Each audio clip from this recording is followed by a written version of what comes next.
Sot është bërë një vit nga vrasja e Gjulieta Ukellës, e cila u privua nga jeta mizërisht nga bashkëshorti i saj Edmund Lajçi në Peji. Familja e saj, që si sot e çdo ditë tjetër e përjeton në rënd këtë humbje të madhe, sot vizitoi varrin e Gjulietës bashkë me fëmijët e saj. Vëllai të ndjerës, Shpati, tha se në përvjetoren e parë të vdekjes së motrës, vajza e saj ka shkruar disa letra prekse për nënën. Në njërë nga ato letra, ajo ka shkruar se do të donte që babai i saj të qëndronte për jetë në burg, ndërsa të gjitha i ka lexuar pranvarit të saj.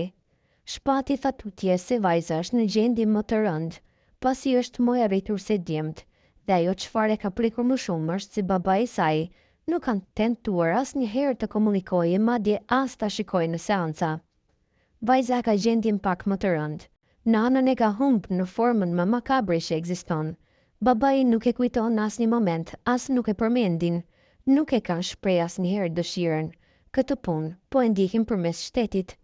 Ishim në Vareza, vajza e vendosi një kuti me disa letra që e ka shkruar për nanën e vet.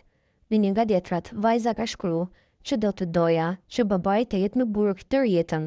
Në asnjë seancë nuk ka tentu as me shiqu vajzën e cila ka qenë e pranishme, në asnjë formë s'ka tentu me këshyr çikën e vet, as me tentu me e pa, tha Shpat Ukella.